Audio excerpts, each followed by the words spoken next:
معنا نهج حياة جئنا تبصرة عن كل ضلال. وعليكم ورحمة الله تعالى وبركاته. إن الحمد لله رب العالمين. الصلاة والسلام على سيدنا المرسلين وعلى آله وصحبه أجمعين. رب اشرح لي صدري ويسر لي أمري واحلل عقدة من لساني يفقهوا قولي. رب زدني علما. இந்த உலகத்தை படைத்து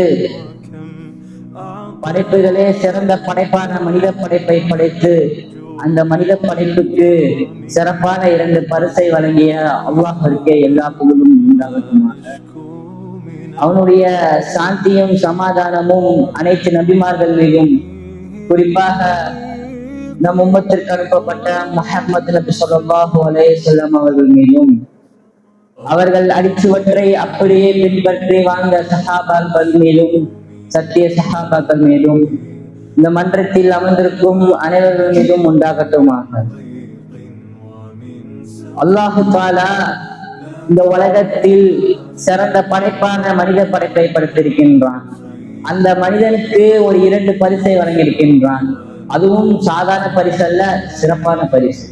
அந்த 2 பரிசு என்னவென்று சொன்னால், சிந்திக்கும் திறனும் சுய விருப்பமும். இந்த சுய விருப்பம் வந்துவிட்டாலே சிந்திக்கும் திறன் என்று வந்துவிடும் சகோதரர்களே.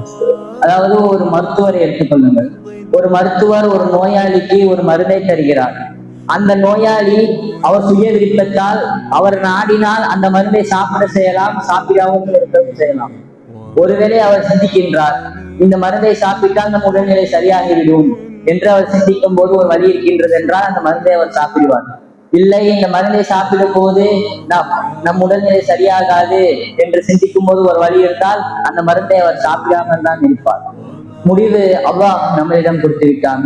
அதை எப்படி நாம் சிந்திக்க வேண்டும் என்று நம் கையில் தான் இருக்கின்றது. ஒரு குட்டி கதை சொல்கின்றேன்.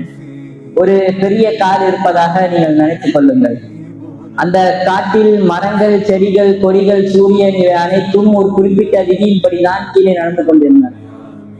சூரியன் கிழக்கில் உதிக்கின்றது, மேற்கில் மறைகிறது, ஆறு பள்ளத்தை நோக்கி ஓடுகிறது.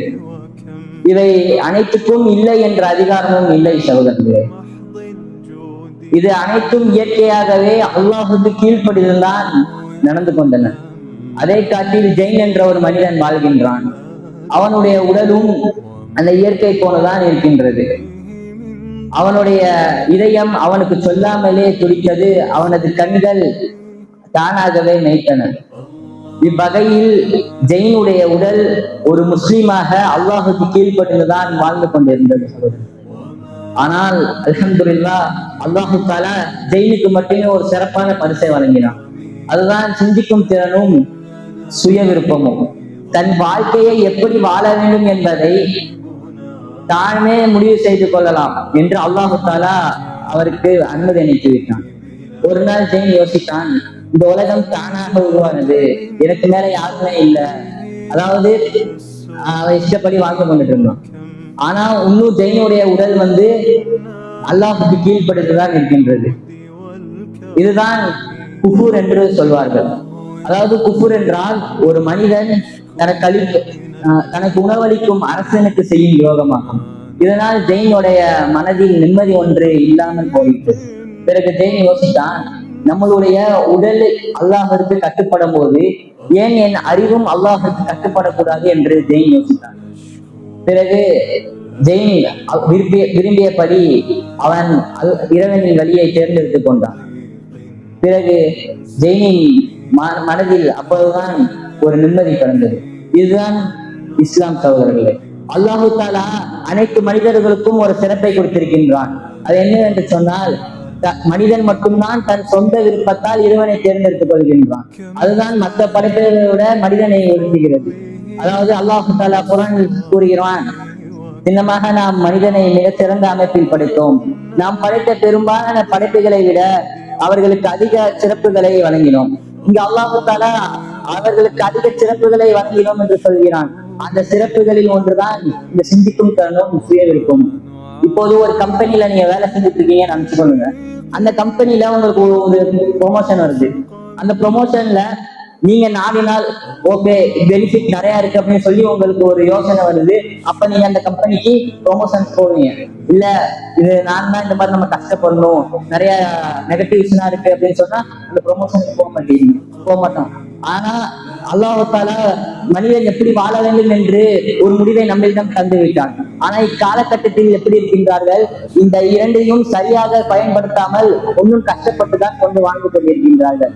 அதாவது இக்காலகட்டத்தில் உள்ள மனிதர்கள் அனைவரும் நான் ஒருத்தவன் ஒரு குரூப் எடுத்துட்டானா நான் இந்த குரூப் எடுக்கிறேன், ஒருத்தவன் இந்த எக்ஸாம் எழுதுறானா நான் இந்த எக்ஸாம் எழுதுறேன், இவன் இது படிக்கிறானா நான் இது படிக்கிறேன்னு சொல்லி ஒருத்தவன் என்ன செய்யறானோ அதைத்தான் அவர்கள் அனைவரும் சென்று கொண்டிருக்கின்றார்கள். அல்லாஹ்வுத்தால ஒருவருக்கும் ஒரு திறமையை தந்திருப்பான். அந்த திறமையை அவர்கள் யோசித்து சரியான வழியில் செல்ல வேண்டும் சகோதரர்களே. குறிப்பாக கல்லூரியில் 5ஆம் ஆண்டு மாணவர்களும் படித்துக் கொண்டிருக்கின்றார்கள். அவர்கள் கூடிய சீக்கிரம் இந்த 5 வருஷம் முடிச்சுட்டு பட்டம் வாங்கி போறாங்க. அதாவது அவர்களுக்கு பல டிஸ்ட்ராக்ஷன் வரும். எந்த வழியில் போனா நம்மளுக்கு ஹராம், எந்த வழியில போனா நம்மளுக்கு ஹலால், அவர்கள் யோசித்து பார்க்க வேண்டும். எந்த வழியில் சென்றால் நம்மளுக்கு ஹலால் என்று யோசித்து பார்த்து அந்த வழியை அவர்கள் தேர்ந்தெடுக்க வேண்டும். அதே போல் எங்கேயர் பசங்களுக்கு சொல்றேன், அதாவது அதே போல் 2ஆம் ஆண்டுக்கும் 3 வருடம் கண்டினியூஸா படிக்கிறதா இல்ல 3 வருடம் வெளியே சென்று படிக்கிறதா என்று அவர்களுக்கும் யோசனை வரும். அல்லாஹ் தஆலா அவரிடம் முடிவு கொடுத்து விட்டார். அவர்கள் தான் யோசித்து சரியான முடிவை எடுக்க வேண்டும். எனவே அல்லாஹ் தஆலாவை கொடுத்த இந்த 2 பரிசை சரியான வழியில் பயன்படுத்துவதற்கு போதுமானவன். இதனுடன் என் உரையை நான் முடித்துக் கொள்கின்றேன். அஸ்ஸலாமு அலைக்கும் வரஹ்மத்துல்லாஹி தஆலா வபரகாத்துஹு.